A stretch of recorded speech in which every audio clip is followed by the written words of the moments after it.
बृहदारण्यक उपनिषद चतुर्थ अध्याय और दूसरा ब्राह्मण। प्रसंग चल रहा है राजा जनक और याज्ञवल्क्य के बीच में। प्रश्नोत्तर। स्वामी की आवाज नहीं आ रही। हाँ जी, बाकियों को मेरी आवाज आ रही है? नहीं आ रही है? स्वामी की आ रही है। हाँ आ रही है स्वामी। हाँ, तो बाकियों को आ रही है, तो आपको नहीं आ रहे तो आपके उसमें कोई प्रॉब्लम होगा, आप देख लीजिएगा। तो देखिए,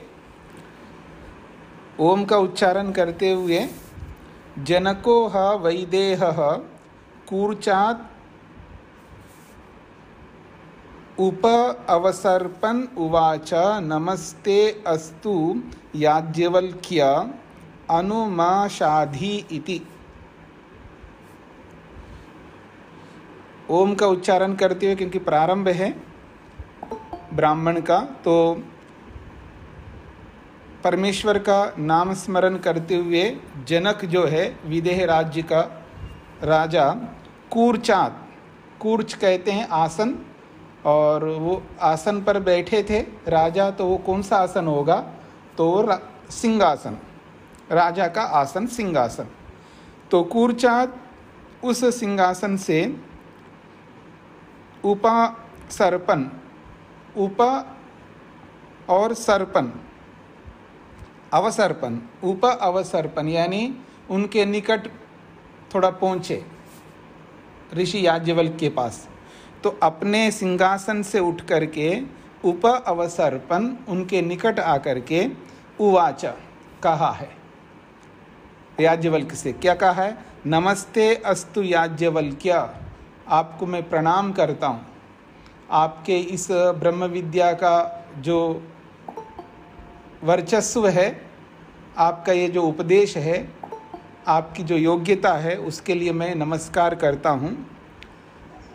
माँ अनुषाधि इति, माँ मुझे अनुषाधि, आप मेरे को उपदेश दीजिएगा और उपदेश दीजिएगा और शिक्षा प्रदान करिएगा।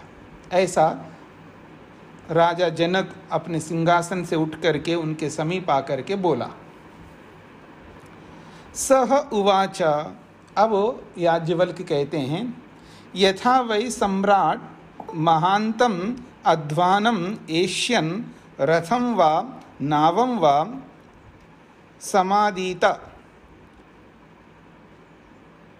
एवं एव एताभि उपनिषद्भि समाहितात्मा असि।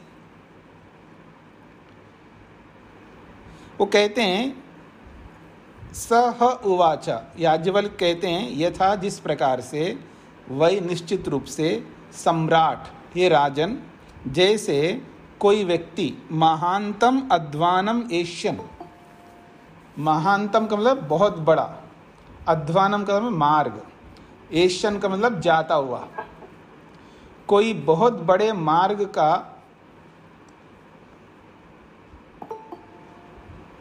अनुगमन करता है, यानी अपने रास्ता चुनता है, बहुत बड़ा मार्ग को चुनता है, यानी बहुत बड़े उद्देश्य को, लक्ष्य को जो व्यक्ति चुनता है, इसका यह अभिप्राय है। तो कोई महानतम अध्वानम, अध्वा कहते हैं मार्ग को, तो मार्ग हमारा श्रेय मार्ग है, प्रेय मार्ग है, कौन सा मार्ग है ये हम पर निर्भर करता है। तो जैसे कोई व्यक्ति एक बहुत बड़े मार्ग को चुन करके एष्यन जा रहा होता है, उस मार्ग में कैसे जाता है वो, तो जितना बड़ा लक्ष्य होगा उस मार्ग को तय करने के लिए साधन भी उतना ही बड़ा अच्छा उसके अनुरूप लेगा। तो कहते हैं जैसे रथम वा, या तो उस बड़े मार्ग को तय करने के लिए रथ लेगा। रथ जो है प्रसिद्ध है, जो तेजी से चलने वाला है। तो आज की भाषा में कहेंगे तो वो रथ जो है आपका विमान हो सकता है, या जो भी है जो आप शीघ्रता से जहाँ पहुँच सके। तो कहते हैं रथम वा, या तो रथ लेगा वो। नावम वा, अगर पानी में जाना है उसको नाव लेगा बहुत बड़ा। तो जैसे कोई अपने बहुत बड़े मार्ग को तय करने के लिए रथ अथवा नाव को समादीता लेता है, अपनाता है।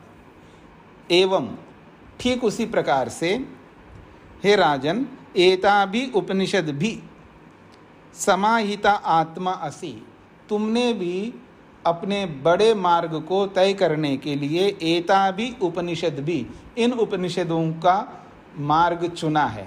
इस ब्रह्म विद्या को आपने अपनाया है। एता भी उपनिषद भी, इन उपनिषदों के माध्यम से, इस ब्रह्म विद्या रूपी रहस्य के माध्यम से समाहित आत्मा असि, तुम एकाग्र मन वाले हो। समाहित आत्मा असि का मतलब है आप एकाग्र मन वाले हो करके इस उपनिषद मार्ग को आपने अपनाया है। एवं और क्या है, वृंदारकः आड्यः सन् अधीतवेदः उक्तोपनिषत्कः, उस राजा के विशेषण दे रहे हैं। आप कैसे हो वृंदारका, वृंद कहते हैं समुदाय को, तो आप वृंदारक हो, यानी बहुत बड़े समुदाय के आप नायक हो, यानी आपके नीचे बहुत बड़ी प्रजा है तो आप वृंदारक हो, यानी आप बहुत बड़े समुदाय के एक प्रतिनिधि हो। और सामान्य नहीं हो ना आप, आढ़्य कहते हैं बहुत बड़े धनवान हो आप, यानी राजा है, सम्राट है, तो उसके पास ऐश्वर्य बहुत बड़े बड़े ऐश्वर्य होते हैं, तो आप आढ़्य हो, जिसको आप बोलते हैं ना धनाढ़्य।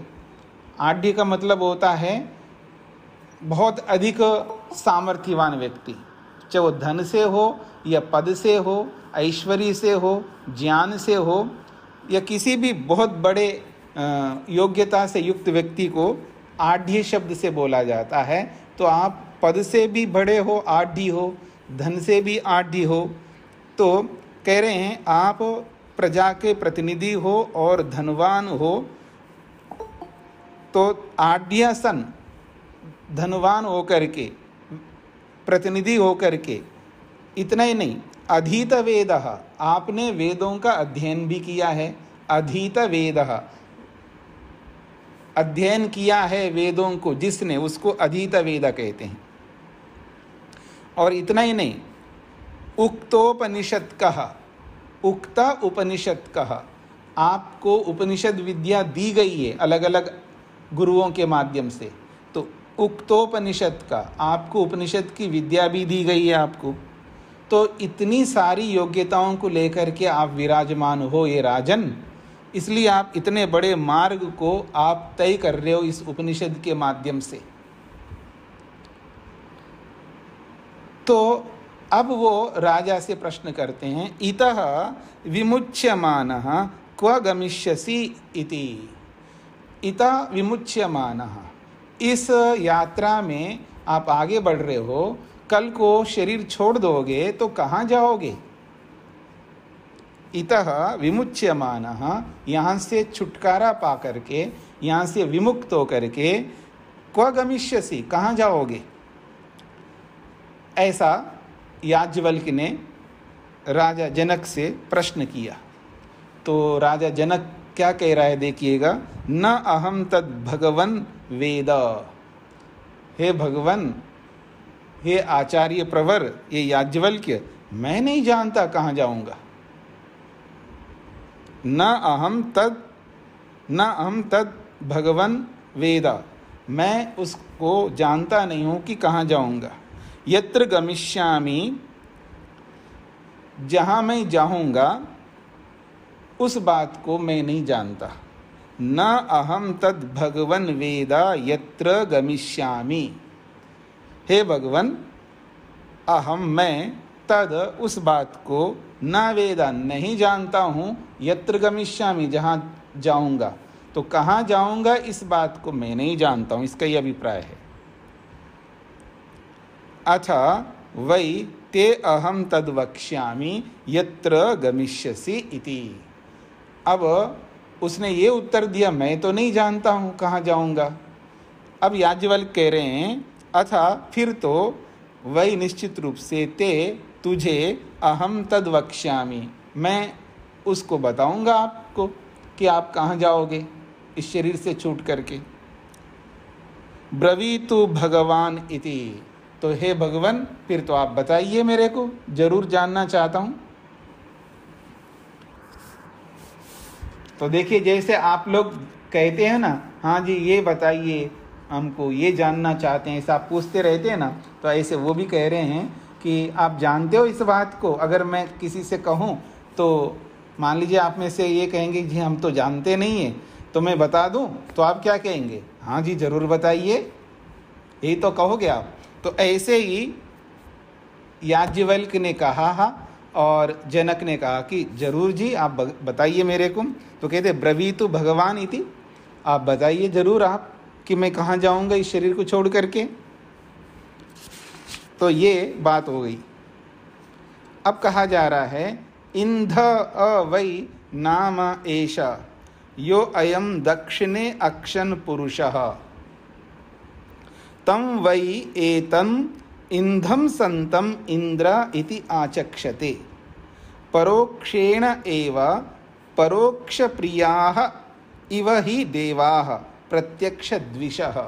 बड़ी अच्छी बात कही जा रही है।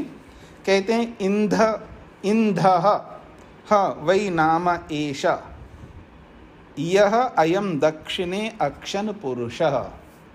बड़ी बात कही जा रही है। कहते हैं दक्षिणे अक्षन पुरुष एष यह जो आत्मा है, कैसा आत्मा है, दक्षिणे अक्षन पुरुष, जो दाएं आंख में जो पुरुष है ना, पीछे बोला गया था ना आत्मा कहाँ रहता है जी, तो दाएं आंख में भी रहता है। कब रहता है जी, जागृत अवस्था में रहता है। जैसे अभी आप जागृत हो, सो तो नहीं रहे जी आप में से कोई, हाँ जी हाँ, मतलब आदमी सोता भी है पता नहीं लगता है, और बुढ़ापे में वैसे ही ऊँगता रहता आदमी। तो आप सो तो नहीं रहे ना, जागृत है। इसका मतलब है आप मेरे को देखिएगा, मैं जब बोलता हूँ ना आपको, आज इधर देखिए मेरे को, मैं इसलिए बोलता हूँ आपकी आत्मा मेरी आत्मा दोनों देखे एक दूसरे को। तो इसका ये अभिप्राय है कि दाएं आंख में जो पुरुष है, तो कहा जा रहा है ऐसा यह जो अयम एषः यह जो यह दक्षिणे अक्षन पुरुष, जो दाएं आंख में जो पुरुष है वो कौन है, इंधः, उसको इंध कहते हैं। इंधः वै नाम, उसका नाम है इंध। इंध कहते हैं प्रकाशमान को, दीप्ति को। इंधी, इंधी दीप्तो, दीप्ति अर्थ को ही कहती है धातु, तो कहते हैं इंधः अर्थात दीप्तिमान है वो, यानी प्रकाशमान है, अर्थात ज्ञानवान है, अर्थात चेतन है। अब समझने का प्रयत्न करना, मतलब ये जो दाएं आंख में जो पुरुष है वो कैसा है, उसका नाम बताए इंध, उसका एक नाम बताया जी इंध। देखिए जीवात्मा के भी बहुत सारे नाम आए, पीछे भी कई नाम आए थे, तो यहाँ एक और नाम आया है जीवात्मा का, इंध। तो वो इंध नाम वाला है, इंध। इंधा को इंधा क्यों कहते हैं, क्योंकि वो प्रकाशमान है, वो दीप्ति है, उसके अंदर प्रकाश है, अर्थात ज्ञान है, क्योंकि वो चेतन है। ठीक है, तो कहते हैं तम वै एतम इंधम संतम इंद्र इति आचक्षते। वो कहते हैं तम वै एतम, इस दाएं आंख में रहने वाले इंध को, इंधम संतम, वास्तव में वो तो इंध है, लेकिन इंध को इंध नहीं बोलते, इंद्र इति आचक्षते, उसको इंद्र बोलते हैं।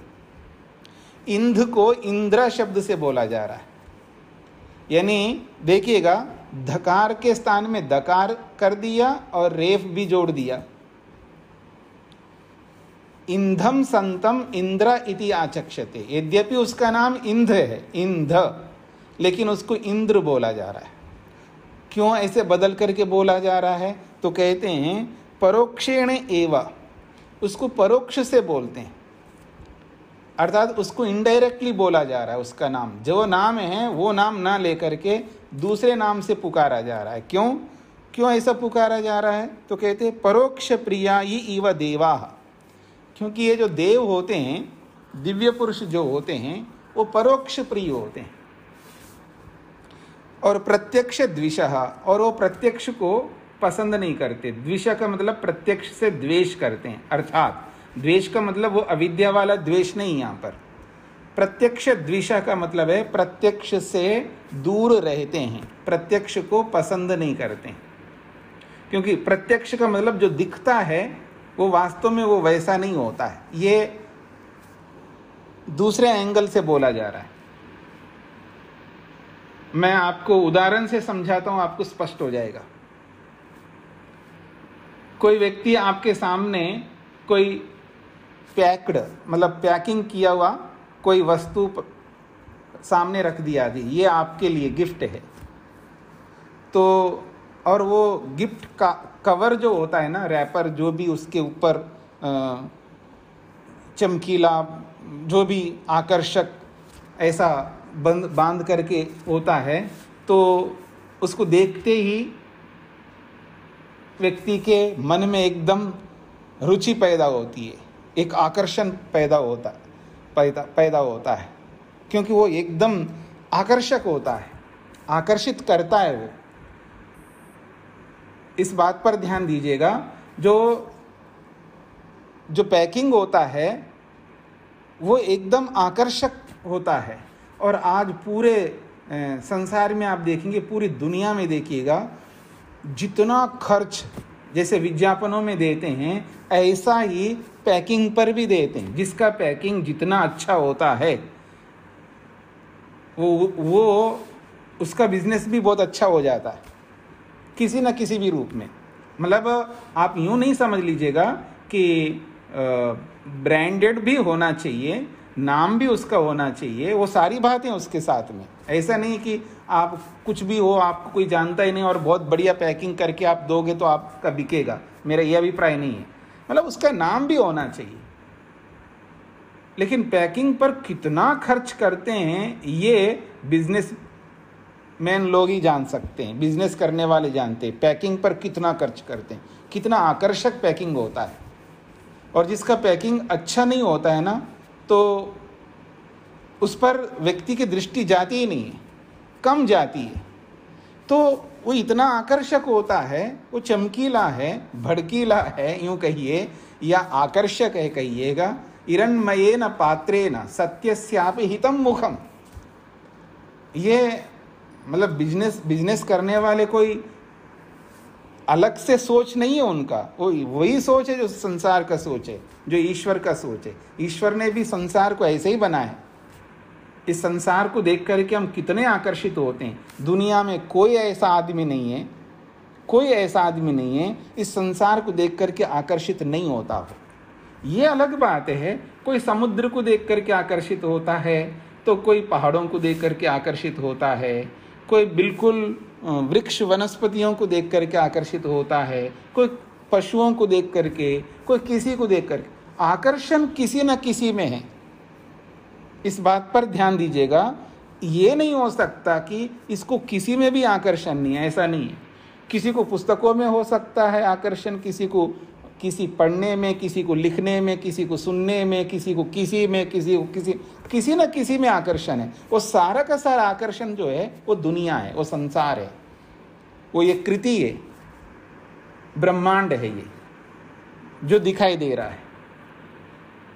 लेकिन कोई रेयर में ही, कोई विरला ही एक होता है, वो जो दिखने वाला है, जिसको देख करके व्यक्ति आकर्षित हो रहा है, वो उसको देख करके आकर्षित नहीं होता। उसके अंदर जो छुपा हुआ है ना रहस्य, ये इतना आकर्षक क्यों है, किस कारण से इतना आकर्षक है, उसके पीछे जाता है वो, कोई जाता है।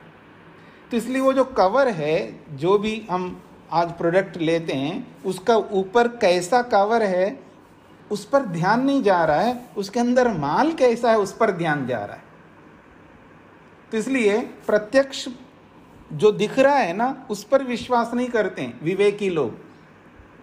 वैराग्यवान व्यक्ति, विवेकी व्यक्ति, समझदार व्यक्ति, जो दूर दृष्टि रखने वाला व्यक्ति, जो क्रांतदर्शी जो होता है, वो जो दिखाई देता है उसमें विश्वास नहीं रखते। जो छुपा हुआ है उसमें विश्वास रखते हैं।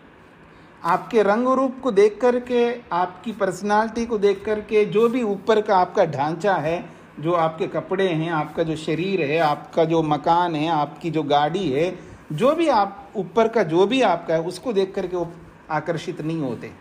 वो आपके मन में क्या चल रहा है उसको देख करके आकर्षित होंगे। आपका सोच कैसा है उसको देख करके आकर्षित होंगे। आपका नॉलेज कैसा है, जो प्रैक्टिकेबल नॉलेज, इंफॉर्मेशन वाला नहीं, प्रैक्टिकेबल नॉलेज कैसा है उसको देख करके आकर्षित होते हैं। आपके कर्मों को देख करके आकर्षित होंगे। तो ये मुख्य बात है। इसलिए कहा जा रहा है ये जो देव होते हैं वो परोक्ष प्रिय होते हैं, जो दिखाई नहीं दे रहा होता है, जो अंदर छुपा हुआ है, जो अदृश्य है, जो परोक्ष है, उसमें उनकी दृष्टि रहती है। यही कहना चाहते हैं, परोक्ष प्रिया इव ही देवा, मानो वो परोक्ष प्रिय होते हैं। और प्रत्यक्ष द्विषः, और प्रत्यक्ष से द्वेष करते हैं, अर्थात प्रत्यक्ष से दूर रहते हैं। क्योंकि देव जो है, जिनके अंदर अविद्या नहीं होती है, तो वो हम लोग जैसा द्वेष करते हैं वैसा द्वेष नहीं करेंगे। मतलब दुख से दूर होते हैं, इसका ये अभिप्राय है।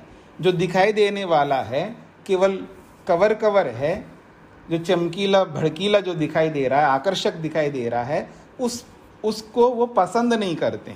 ये द्वेष का ये अभिप्राय है। और याद रखना, द्वेष दो प्रकार का है। पीछे आपने सुना है, आत्मा में दो प्रकार का द्वेष है, हर आत्मा में।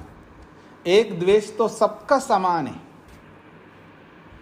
एक द्वेष जो है सबका समान है, जो आत्मा का नेचर है, स्वभाव है। क्या द्वेष है? दुख नहीं चाहिए जी, दुख के प्रति द्वेष है। जहां दुख है उससे द्वेष करते हैं हम लोग, दुख से दूर रहना चाहते हैं। ये दुख के प्रति जो हमारा द्वेष है ये स्वाभाविक है, ये हमारा नेचर है, इसको हम हटा नहीं सकते। ये एक द्वेष है। और दूसरा द्वेष क्या है? नहीं, ये आदमी मेरे को पसंद नहीं आता, इसको हटाओ मेरे सामने से। नहीं, ये खाना मेरे को नहीं चाहिए, हटाओ इसे, और उसको हटाओ, इसको हटाओ। जो भी और जो जिस प्रकार का हमारा द्वेष होता है वो सबका समान नहीं होता है। आपका अलग द्वेष, मेरा अलग द्वेष, किसी का अलग द्वेष। कोई कपड़ों से द्वेष करता है, कोई खाने से द्वेष करता है, कोई रंग रूप से द्वेष करता है, कोई पुस्तकों से द्वेष करता है, कोई पढ़ाई से द्वेष करता है, कोई घूमने से द्वेष करता है, कोई बैठने से द्वेष करता है, कोई टीवी से द्वेष करता है, जो कोई मोबाइल से द्वेष करता है, कोई ट्विटर से द्वेष करता है, कोई व्हाट्सएप से द्वेष करता है। तो सबके अलग अलग द्वेष है। ये द्वेष जो है ये क्रिएटेड है, हमने उत्पन्न किया है। तो इसलिए ये जो आत्मा का स्वाभाविक द्वेष है वो है यहाँ पर प्रत्यक्ष द्विषः। वो जो प्रत्यक्ष दिखने वाला है, क्योंकि ऊपर ऊपर से कुछ और दिख रहा है, अंदर कुछ और है, इसलिए जो ऊपर से दिखने वाला जो प्रत्यक्ष है उससे वो दूर रहते हैं, उससे वो द्वेष करते हैं। ये स्वाभाविक द्वेष है इनका। तो यही कहना चाहते हैं कि जो इंद्र इसलिए बोला जा रहा है उसको, क्योंकि वो परोक्ष है, वो दिखता तो नहीं है। आत्मा आंखों से, इंद्रियों से दिखाई देने वाला तो है ही नहीं है, इसलिए वो इंद्रा जो उसका वास्तविक नाम है वो ना लेकर के इंद्रा बोला जा रहा है। तो वो इंद्र में अपना विश्वास नहीं रखते हैं, वो इंधा में विश्वास रखते हैं, क्योंकि वो इंधा जो है दिखाई नहीं दे रहा है, उसको वो जानना चाहते हैं। इंद्र तो सभी को दिखाई दे रहा है। इंद्र का मतलब कौन है? जो इंद्रियों वाला है वो इंद्र है। तो ये शरीर वाले हम लोग, तो शरीर से हम प्रेम कर रहे हैं, हम लोग आत्मा से थोड़ा प्रेम कर रहे हैं, शरीर से। ये मेरी माँ है, बहुत अच्छी है, क्योंकि उसके शरीर से प्रेम है बच्चे को। उस शरीर में रहने वाली जो आत्मा है उससे थोड़ा प्रेम है। पति से प्रेम है, मतलब पति के शरीर से प्रेम है पत्नी को। उस शरीर में रहने वाला जो आत्मा है उससे प्रेम नहीं है। इस बात पर ध्यान दीजिएगा। तो इस दृष्टिकोण से ये जो दिखाई देने वाला इंद्र है उससे वो दूर रहते हैं। जो नहीं दिखाई दे रहा है उस शरीर के अंदर में रहने वाला जो वास्तव में आत्मा है, जिसका नाम है इंद्र, उस इंद्र से वो प्रेम करते हैं, इसलिए वो परोक्ष प्रिय कहलाते हैं। इसलिए वो लोग उसको इंद्र बोलते हैं, इंद्र नहीं बोलते, इंद्र बोलते हैं, क्योंकि वो दिखाई नहीं दे रहा है। तो यही कहना चाह रहे हैं, इंद्र है तो वो जब साक्षात करेंगे, समाधि लगाएंगे, जब आत्मा का दर्शन करेंगे, तब उसको इंद्र को इंद्र रूप में देखेंगे। और जब तक वो स्थिति नहीं आती तब तक उसको इंद्र के रूप में देखते हैं, क्योंकि वो परोक्ष प्रिय है। ये इसका अभिप्राय है। तो आगे बढ़ते हैं। अथ एतद वामे अक्षिणी पुरुषः पुरुषरूपम एषा अस्य पत्नी विराट तयो एव संस्थावः यह एषः अंतर्हृदये आकाशः। तो कह रहे हैं अथ एतद वामे अक्षिणी पुरुष रूपम एषा अस्य पत्नी। कहते हैं अब दाएं आंख को लेकर के बोला है, दाएं आंख में आत्मा जीवात्मा है, इस बात को लेकर के बोला है। फिर कहते हैं वामे अक्षिणी, और ये जो बायां आंख है उसमें जो पुरुष रूप दिखाई दे रहा है, एषा अस्य पत्नी, ये इस जीवात्मा की पत्नी है। पत्नी को पत्नी क्यों कहते हैं जी? क्योंकि वो सुख देती है, इसलिए उसको पत्नी कहते हैं। तो परमात्मा क्या देता है? वो भी सुख देता है। तो कहते हैं ये जो बाएं आंख में जो पुरुष रूप है वो इसकी पत्नी है, और उसका नाम क्या है? विराट। वो विराट है। और परमात्मा का एक क्या नाम है जी? विराट। विशेषेण विराजते इति विराट, जो विशेष रूप से विराजमान है, अर्थात सर्वत्र विराजमान है, सब जगह है। तो बाएं आंख में भी है, इसमें कोई बात नहीं है। अब समझाना है, कहानी के रूप में समझाना है, तो यही तो समझाएंगे कि दाएं आंख में तो जीवात्मा को पता है, तो बाएं आंख में भी तो कोई होगा, तो वो कौन है? तो परमात्मा है, और वो इसकी पत्नी है। पत्नी इसलिए क्योंकि उससे सुख लेता है वो। ये इसका अभिप्राय है। तो कहा जा रहा है अथ एतद वामे अक्षिणी, ये जो बायां आंख है उसमें जो पुरुष रूप है, एषा अस्य पत्नी, वो इसकी पत्नी है, और उसका नाम विराट है। तयोः एषः संस्थावः या एषा अंतर्हृदये आकाशः। और पति और पत्नी दोनों हैं, तयो, इन दोनों का, एषः, ये जो है, संस्थाव, ये संस्थाव है। संस्थाव कहते हैं मिलने का स्थान, मिलने का स्थान। और पति पत्नी का मिलने का स्थान क्या है? तो यह एषा अंतर्हृदये आकाश, ये जो हृदय है, इस हृदय के अंदर जो आकाश है, उस आकाश को संस्थावा कहा जा रहा है, इन दोनों का मिलने का स्थान। तो आत्मा और परमात्मा कहाँ मिलते हैं जी? हृदय में मिलते हैं। ये तो सुनते ही आप। तो वही बात कही जा रही है।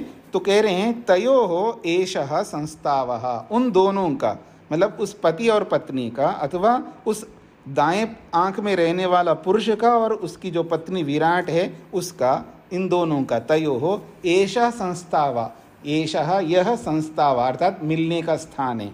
कौन है वो? यह एषः अंतर्हृदये आकाश, जो हृदय के भीतर, हृदय के अंदर जो आकाश है वो।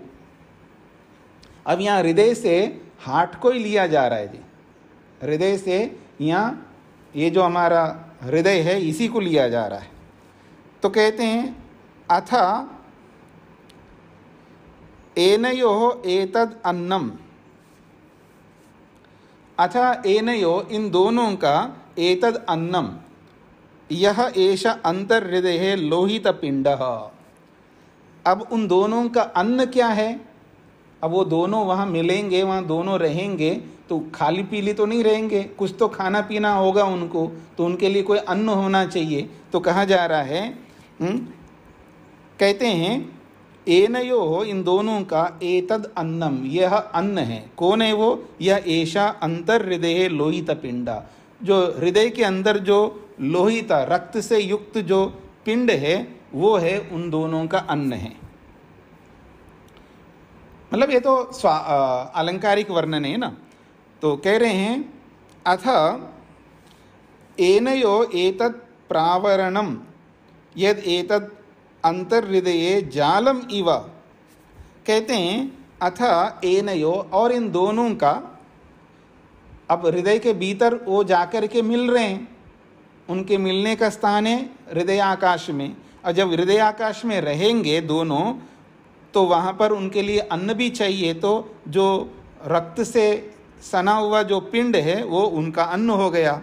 फिर कहते हैं अथ एनयोः एतत् प्रावरणम, और इन दोनों का प्रावरणम, प्रावरणम का मतलब ओढ़नी, ओढ़ने का। वहाँ रहेंगे सोएंगे तो उनके लिए ओढ़नी भी चाहिए, चादर भी चाहिए। वो क्या है? यदि एतद अंतर हृदय जालम इवा, हृदय के अंदर जो जाल के समान जो जाल बिछा हुआ है वो जो है उनके लिए प्रावरणम, ओढ़नी है।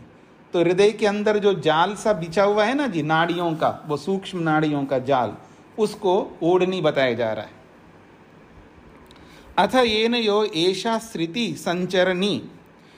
फिर कहते हैं अथ, और एनयो, इन दोनों का, एषा संचरणी श्रुति, ये जो आगे बढ़ने की जो श्रुति है, श्रुति का मतलब होता है मार्ग।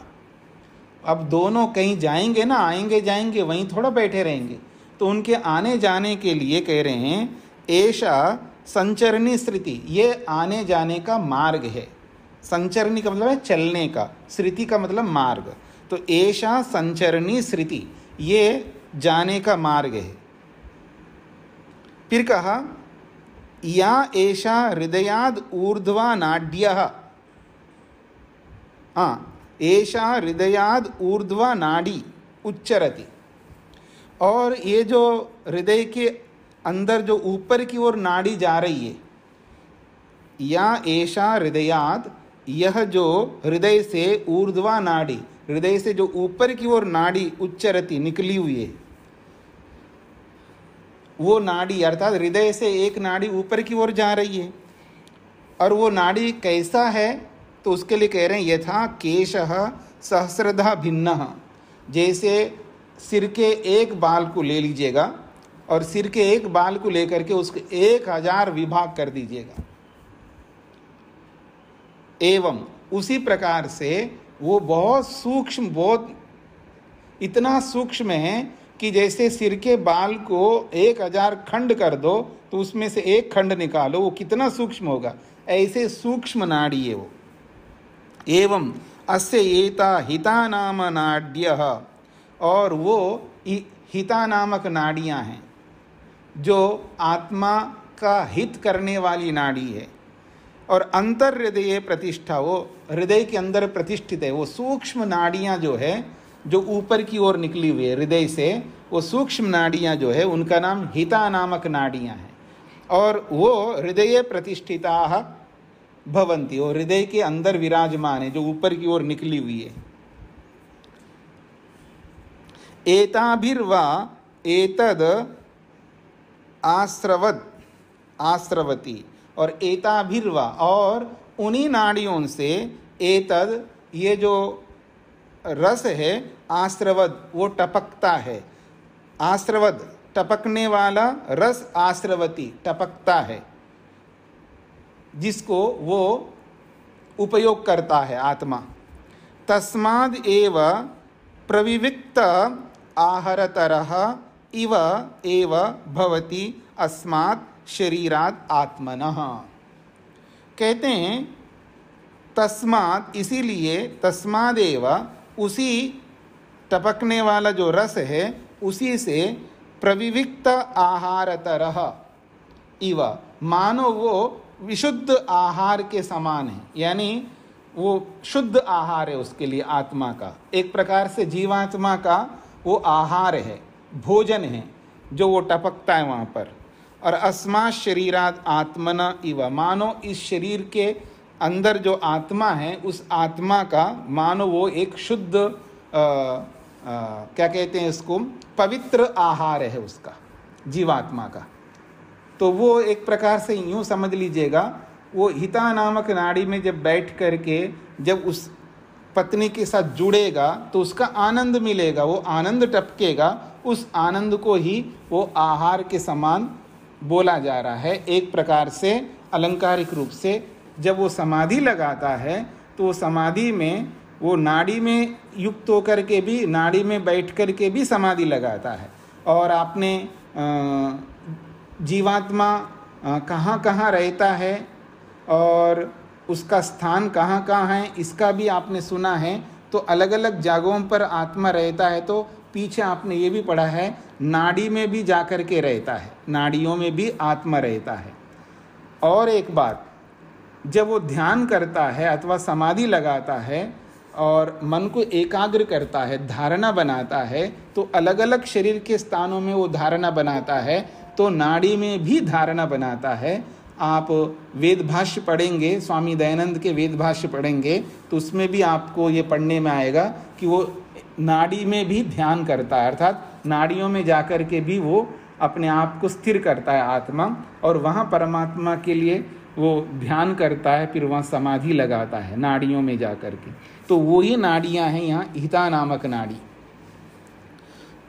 तो उसमें जो रस टपकता है, अर्थात उसमें जो आनंद उसको मिल रहा होता है, वो उस आत्मा के लिए, इस शरीर में रहने वाले उस आत्मा का वो प्रविविक्त आहार तरह, वो विशुद्ध आहार है, मतलब भिन्न प्रकार का आहार है, जो पवित्र आहार कहला जाता है। वो आत्मा का भोजन है एक प्रकार से, मोटी भाषा में कहें तो ये बात यहाँ पर कही गई है। अगली बात, तस्य प्राची दिक् प्रांचः प्राण, दक्षिणादिक् दक्षिणे प्राण, प्रतीची दिक् प्रत्यंच प्राण, उदीची दिक् उदंच प्राण, ऊर्ध्वादिक् ऊर्ध्वा प्राण, अवाची दिक् अवांचा प्राण। तो कह रहे हैं शरीर के अंदर प्राण कैसे रहते हैं उसको लेकर के चर्चा कर रहे हैं। तस्य, उस आत्मा का, प्राची दिक् प्रांचा प्राण, उस व्यक्ति के शरीर के अंदर आप देखेंगे प्राची दिक्, प्राची का मतलब पूर्व दिशा में, प्रांचा प्राण पूर्व दिशा वाले प्राण हैं। दक्षिणादिक् दक्षिणे प्राण, दक्षिण दिशा की ओर जो है वो दक्षिण दिशा वाले प्राण कहलाएंगे। प्रतीची दिक् प्रत्यंच प्राण, और पश्चिम दिशा वाले जो प्राण है वो पश्चिम दिशा के नाम से प्राण माना जाएगा। उदीची दिक् उदंच प्राण, जो उत्तर दिशा वाले प्राण हैं उसको उत्तर दिशा वाले नाम से प्राण माने जाएंगे। ऊर्ध्वादिक, ऊपर की दिशा की ओर जो है वो ऊर्ध्वा प्राण कहलाएंगे। और अवाची दिक् अवांचा प्राण, जो नीचे की ओर जो प्राण है उसको नीचे वाले प्राण कहलाएंगे।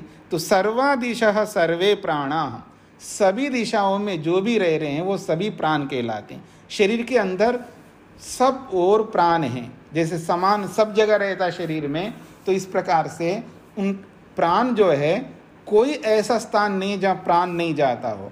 तो उस स्थिति को, उस दशा को बताने के लिए एक उदाहरण देकर के समझा रहे हैं। दाएं देखो, बाएं देखो, ऊपर देखो, नीचे देखो, किधर भी देखो शरीर में सर्वत्र प्राण व्याप्त है। तो सर्वा दिशा, सभी दिशाओं में जो भी है वो सर्वे प्राण, वो सारे के सारे प्राण हैं। स एषा नेति नेति आत्मा, अब उस आत्मा को इससे अधिक नहीं बताया जा सकता है। स एषा, वो यही आत्मा है, नेति नेति, बस इससे आगे और आत्मा के बारे में नहीं बताया जा सकता। क्यों?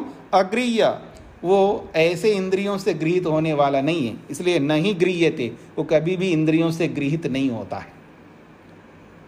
अशीर्य, वो कभी भी क्षीण नहीं होता है, ह्रास को प्राप्त नहीं होता है, इसलिए नहीं शीर्यते, वो कभी भी क्षीण नहीं हो सकता।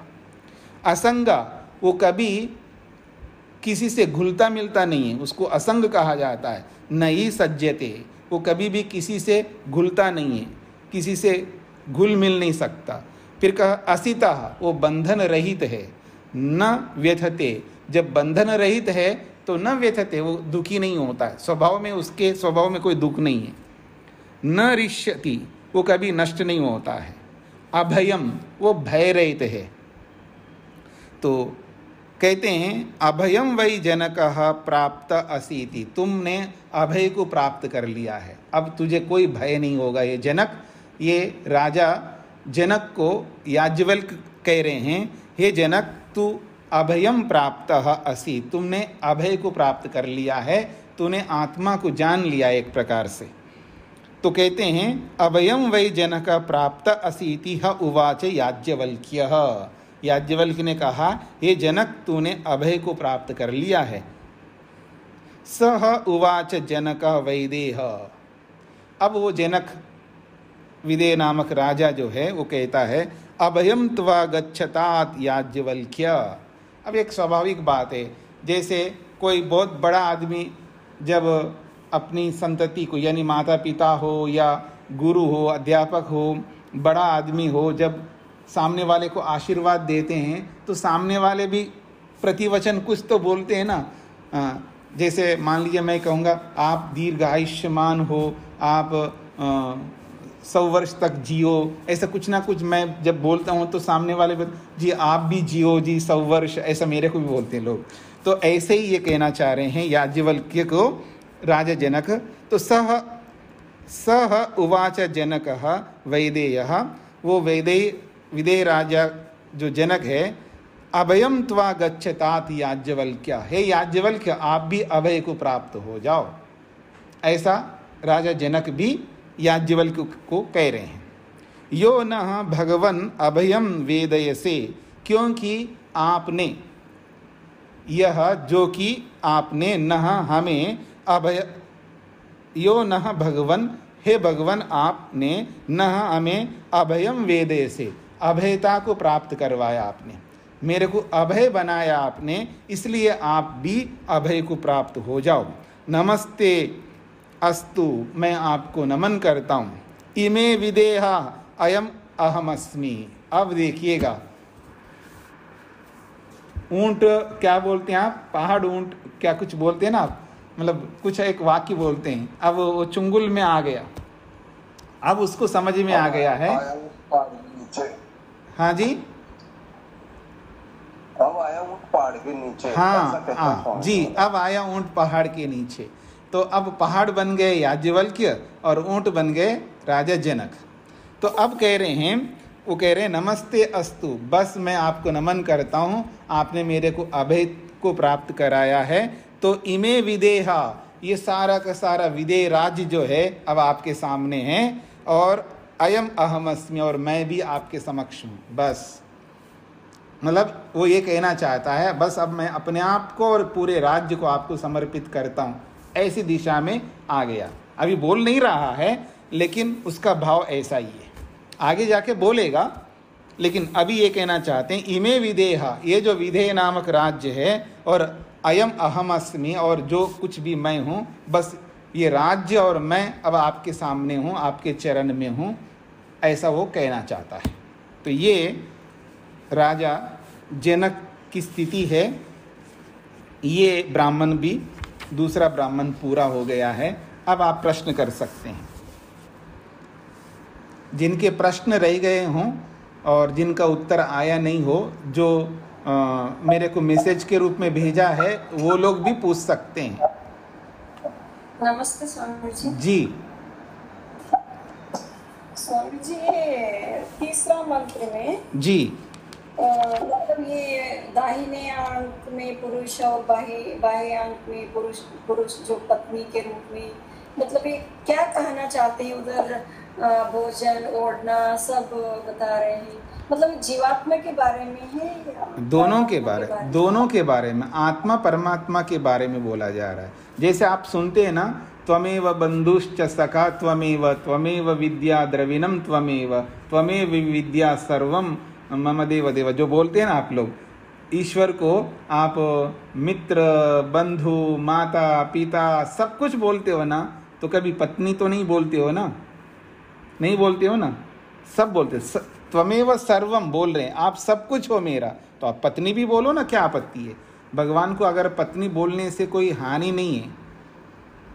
मातृत्व परमात्मा में, पितृत्व परमात्मा में है, पुत्रत्व भी परमात्मा है, परमात्मा को पुत्र भी कहा जाता है वेद में। तो सब कुछ है परमात्मा, तो पत्नी भी है, इसमें क्या दिक्कत है? पत्नी को पत्नी इसलिए कहा जाता है क्योंकि वो पालन करती है।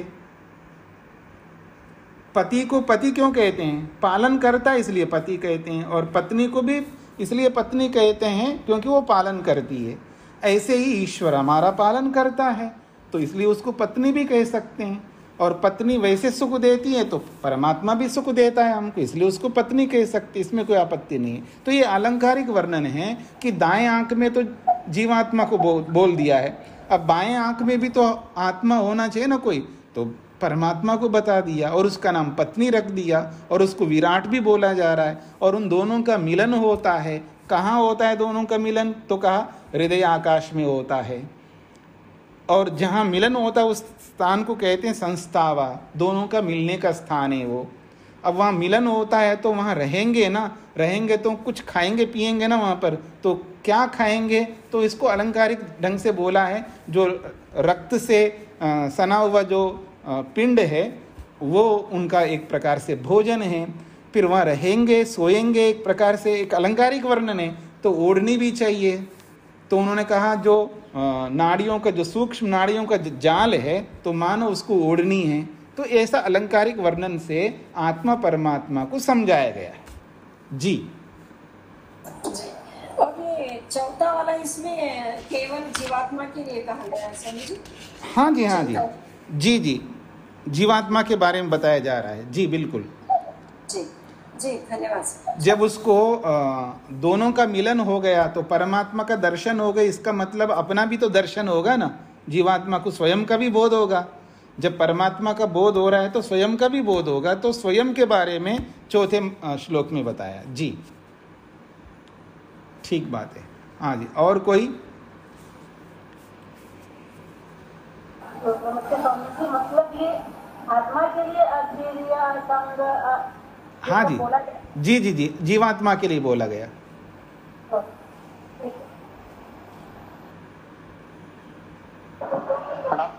हाँ जी स्वामी जी, जैसे अभी इसमें बताया गया है कि हृदय की सूक्ष्म नाड़ियों से रस टपकता है, तो स्वामी जी ये मतलब अलंकारिक वर्णन है या फिर ये वास्तव में? हाँ हाँ, बिल्कुल बिल्कुल अलंकारिक वर्णन है, ऐसा कोई रस नहीं टपकता है और कोई ऐसा रस नहीं है वहाँ पर, केवल अलंकारिक वर्णन है समझने के लिए। जी जी जी स्वामी जी, धन्यवाद। मतलब अगर मान लो वैसे कोई टपकने वाली चीज हो, मान करके चलते, वो कौन सा क्या चीज होगी? भौतिक वस्तु ही तो होगी ना, और उससे क्या लेना देना हमको भौतिक वस्तु से? वो बाहरी बहुत कुछ टपक रहा है ना, बाहर बहुत भोग लिया हमने बाहर, तो अंदर भी वही, वो भी शरीर है, तो वो भी भौतिक ही वस्तु होगी ना। तो भौतिक वस्तु की चर्चा नहीं हो, तो रस टपक रहा है इसका मतलब है परमात्मा का आनंद आ रहा है उसको, बस यही इसका अभिप्राय लेना है। जी जी। तो उसमें आहार वगैरह क्या जरूरत होता है स्वामी जी, आहार की? ऐसा है, दो आदमी को कहीं बंद करके रखेंगे तो उसको तो खाने पीने की भी तो व्यवस्था करनी पड़ती है ना। तब आप कहानी बना रहे हो तो कहानी में सब बातें बतानी होंगी ना। अगर कोई पूछे वो दोनों वहाँ रहते तो कैसे जिएंगे जी, तो उसके लिए आहार की भी व्यवस्था करनी पड़ेंगे। फिर वहाँ सोएंगे तो उनको कुछ ओढ़ाना भी पड़ेगा, तो ओढ़नी भी बताया जा रहा है, अलंकारिक वर्णन है। जी आत्मा परमात्मा के लिए तो ये सब की जरूरत ही नहीं होती ना स्वामी जी। तो जरूरत नहीं तो शरीर की जरूरत पड़ी ना, तो शरीर को एक माध्यम बनाया, पूरे ब्रह्मांड को भी शरीर बताया परमात्मा का, तो वो तो समझाने के लिए तो कहानी बनानी पड़ेगी ना।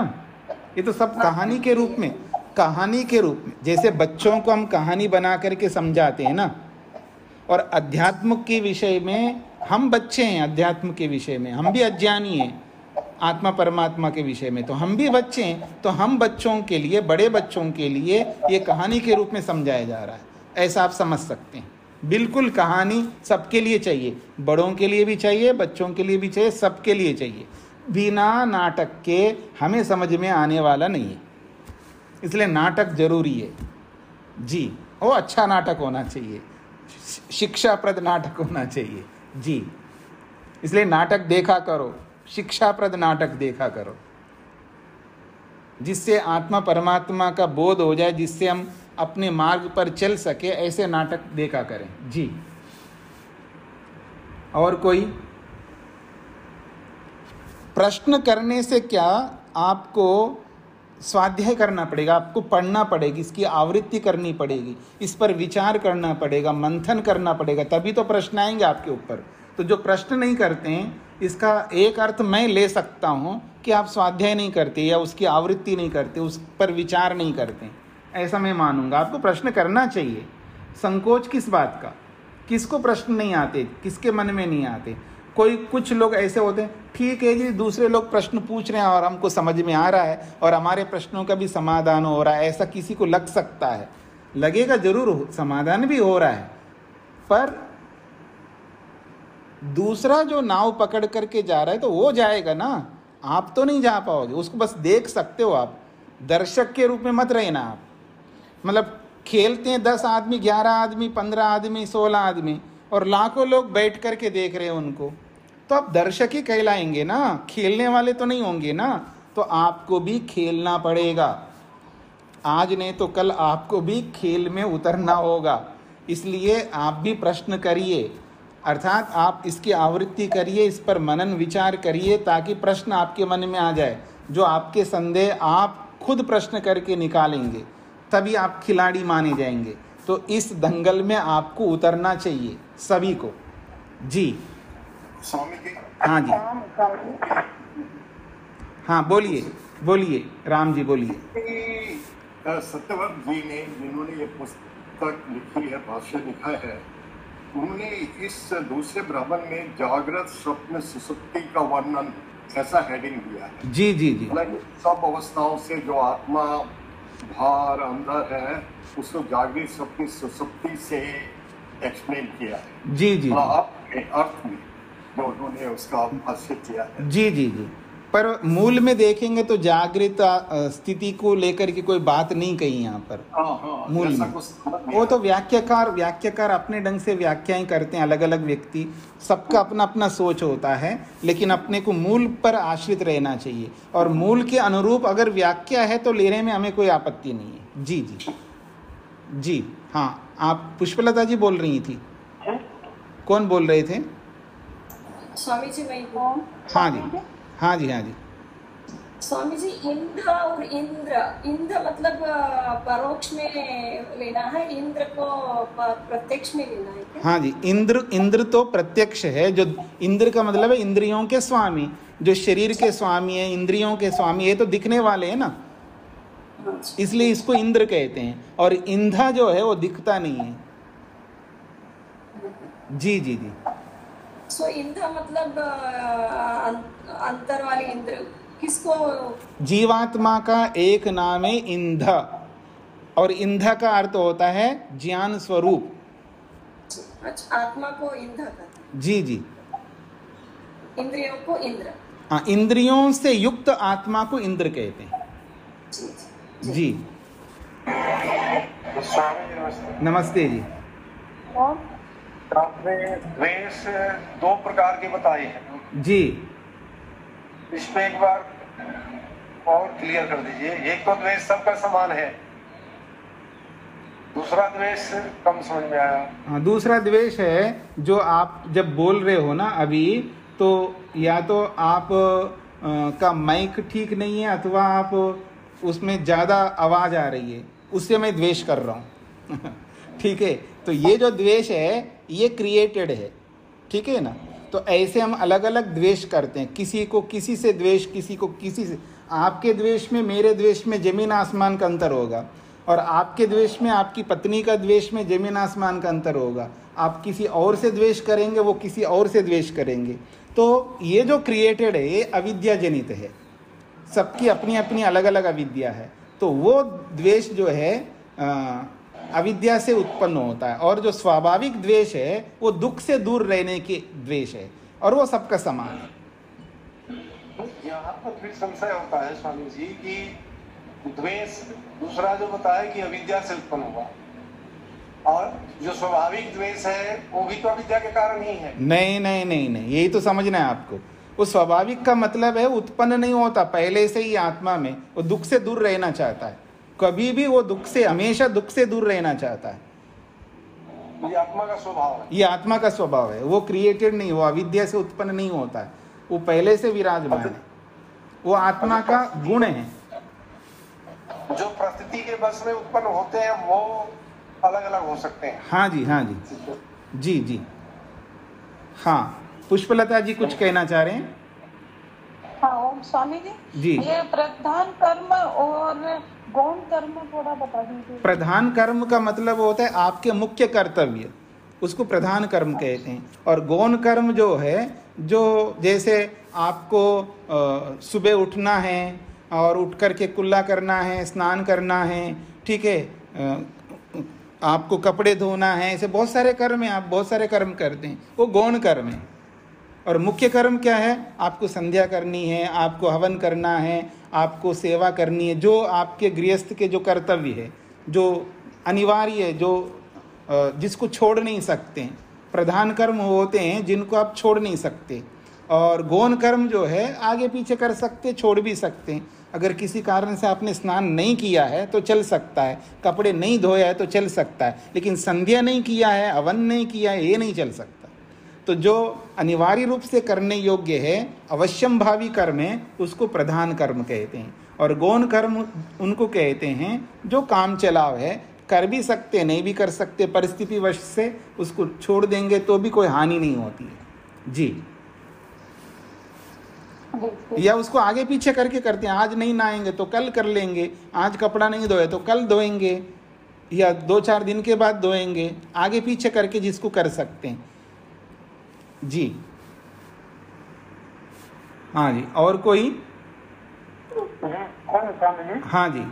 स्वामी जी, मेरा प्रश्न है कि ये बात तो हम मानते हैं कि सबसे प्रीतिपूर्वक व्यवहार करना चाहिए जी, लेकिन जब हमारे परिवार में, रिश्तेदारों में या अपने अंगत से जुड़े हुए व्यक्तियों के साथ हर समय हम प्रीतिपूर्वक व्यवहार नहीं कर पाते, कहीं ना कहीं क्रोध उत्पन्न हो जाता है, कहीं ना कहीं द्वेष उत्पन्न हो जाता है, कहीं ना कहीं किसी के साथ निंदा युक्त व्यवहार करते हैं।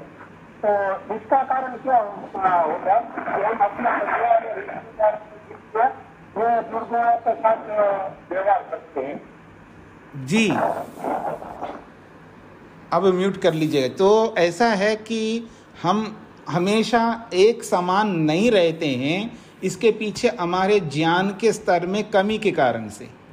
सम रहने का अर्थ होता है हमेशा एक जैसा रहना, समत्वम योगा उच्यते। सम रहना का मतलब है हर परिस्थिति में, सुख में, दुख में, प्रातःकाल, सायंकाल, मध्याह्न, जब कभी भी एक जैसा रहना। ये तभी संभव है जब हमारे मन के अंदर विवेक निरंतर बना रहे, और विवेक निरंतर बना नहीं रहता है, हमारी अलग अलग स्थितियां बनती है, संस्कार हमारे कारण बनते हैं जो उस स्थिति को बिगाड़ते हैं। हमारे संस्कार जो पहले के बने हुए संस्कार है, या सिचुएशंस, जो भी परिस्थितियां आती हैं हमारे सामने, उन परिस्थितियों से हम प्रभावित हो जाते हैं, उस विवेक को दबा देते हैं। तो उस विवेक को इसलिए दबा रहे हैं क्योंकि वो परिस्थिति भारी पड़ रहा है हमारे सामने। जैसे संस्कार बहुत अधिक बलवान होते हैं, और अच्छाई भी हमारे अंदर है, बुराई भी हमारे अंदर है, तो वो बुराई के संस्कार ज़्यादा है और अच्छाई के संस्कार कम है। तो अच्छाई वाले संस्कारों से उभर करके हम लोग अच्छा करना जा रहे हैं, लेकिन वो बुराई वाले संस्कार इतने अधिक होते हैं, वो अधिक प्रभावी होते हैं, बलवान होते हैं, तो वो दबा देते हैं अच्छे संस्कारों को। तो ठीक इसी प्रकार से जो हमारा विवेक है वो हमेशा एक जैसे इसलिए नहीं बना रहता है, संस्कारों से हम अधिक प्रभावित रहते हैं, सिचुएशंस जो अलग अलग परिस्थितियां आती हैं उनसे हम अधिक प्रभावित हो जाते हैं, इसलिए वो जो हमारा जो विवेक है वो दब जाता है। फिर हम उन परिस्थितियों से युक्त होकर के क्रोध, लोभ, मोह, ईर्ष्या, अहंकार ये सब पैदा कर लेते हैं फिर। तो इसलिए जो समझदार व्यक्ति होता है, विवेकी व्यक्ति होता है, वैराग्यवान व्यक्ति होता है, वो अपने ज्ञान के स्तर को वैसा ही बना इसलिए रख पाता है क्योंकि वो काम किया हुआ होता है।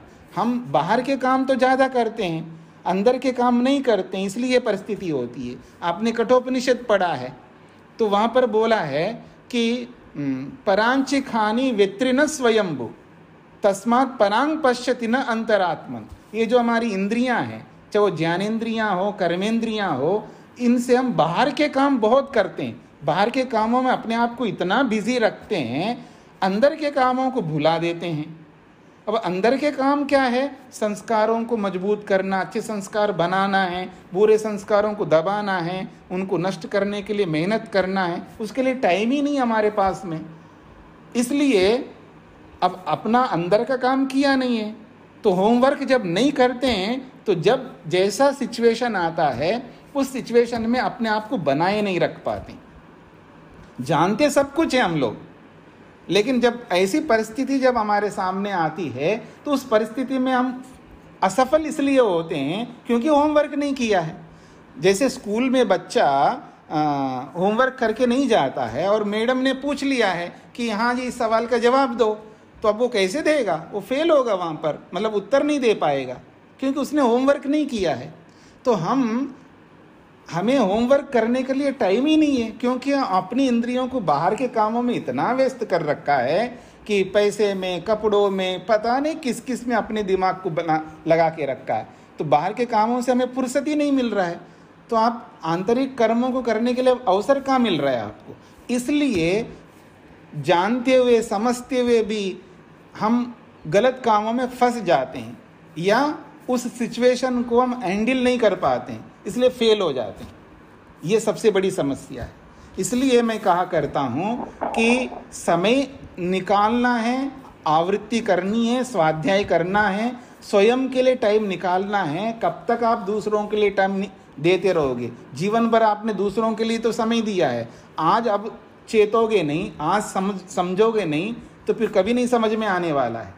इसलिए थोड़ा चेतो। मैं ये नहीं कहना चाह रहा हूँ कि दूसरों को समय मत दो, देना चाहिए, इसका ये अर्थ नहीं है अपने लिए समय ना निकालना। जो आदमी अपने लिए, आंतरिक के लिए समय नहीं निकालता तो समझ लेना वो गलत कर रहा है।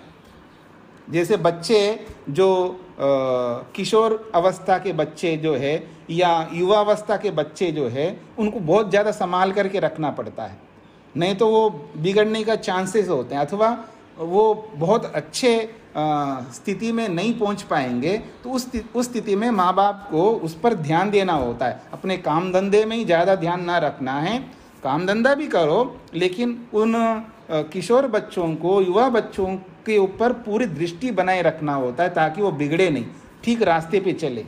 नहीं तो बिगड़ने के बाद फिर हम बैठ कर के रोते रहते हैं। उनके लिए जितना वक्त समय देना चाहिए वो दे नहीं पाते हैं। तो इन सब बातों को समझते हुए हमको चलना चाहिए कि अपने लिए समय निकाल करके आंतरिक कामों को जब हम करते जाएंगे, स्वाध्याय करते रहेंगे, संस्कारों को देखेंगे, अपने पीछे के कर्मों को देखेंगे, उसको मिटाने के लिए मेहनत करेंगे। ये तभी संभव है जब आप स्वाध्याय करेंगे और स्वाध्याय करके फिर मनन करेंगे, उस पर विचार करेंगे, फिर अपने संस्कारों को देखेंगे। उसके लिए आंख बंद करके बैठना है, एकांत सेवन करना है। ये सब आपको करना पड़ेगा, आज नहीं तो कल कभी ना कभी करना ही होगा। तब जा कर के हम हर सिचुएशन में अपने आप को संभाल पाएंगे। जी योगेश जी। ये प्रतीत होता है कहीं दूसरों के व्यवहार हमारे ऊपर ज्यादा प्रभाव डाल देते हैं, कहीं ऐसी विपरीत परिस्थिति हमारे सामने आ जाती है जिसको हम हैंडल नहीं कर सकते और हमारी रुचि अपने लिए समय काटने में रहती है। जैसे कि हम कक्षा में बैठे पढ़े, आवृत्ति करें या नए विषय को खोजे या दूसरों के लिए समय दे, हम उस तरफ जाना चाहते होते हैं। लेकिन हमारे गृहस्थ करते हुए रहते हैं, कई दूसरों के स्वभाव या विपरीत परिस्थितियां भी आती है, उसको हम एक हद तक हैंडल नहीं कर सकते। इस कारण भी ये भूमिका भी रहती है कि कहीं राज्य हो जाता है। ऐसा है, सबका सार ये है कि हैंडल करना सीखना पड़ता है। जैसे 12th पढ़ने वाला बच्चा जो है अपना पूरा स्केड्यूल, पूरी दिनचर्या लिख करके सामने रखता है अपने स्टडी रूम में, और जब स्टडी करने के लिए जो टेबल होता है उसके ऊपर बहुत सारा कुछ लिख करके रखता है ना, तो ऐसे ही हमको दिनचर्या बनानी पड़ती है, हम बनाते नहीं हैं। और बोलते हैं जी गृहस्थ के कामों में इतने लगे। गृहस्थ के काम आप ही अकेले थोड़ा कर रहे हैं, सारी दुनिया कर रही है। और जो वो भी तो गृहस्थ थे, याज्ञवल्क्य के भी गृहस्थ थे, और भी जो भी बहुत सारे ऋषि लोग हैं वो भी तो गृहस्थ थे। राम कितना बड़ा आदमी था, राजा था, कृष्ण बहुत बड़ा राजा था, राजा जो है इतना बड़ा काम करता हुआ भी तो निकालते थे अपने लिए समय। तो उसको मैनेज करना आना चाहिए, टाइम को मैनेज करना जिसको नहीं आता है, चाहे वो गृहस्थी हो चाहे सन्यासी हो, चाहे वो ब्रह्मचारी हो चाहे वानप्रस्थी हो, चाहे वो चपरासी हो चाहे राष्ट्रपति हो, जो टाइम मैनेज करना जिसको नहीं आता है वो सफल नहीं हो सकता। समय बलवान है, तो समय के साथ चलना पड़ता है व्यक्ति को। जी, समय के साथ चलने का मतलब है समय को निकालना पड़ता है, समय को मेंटेन करना पड़ता है। समय निकाल करके सब कुछ हो सकते हैं, और समय ही समय सबके पास में, समय की कोई कमी नहीं किसी के पास में। बस बशर्त ये है उसको मैनेज करना होता है समय को। जी, धन्यवाद। तो इसको यहीं पर विराम देते हैं जी।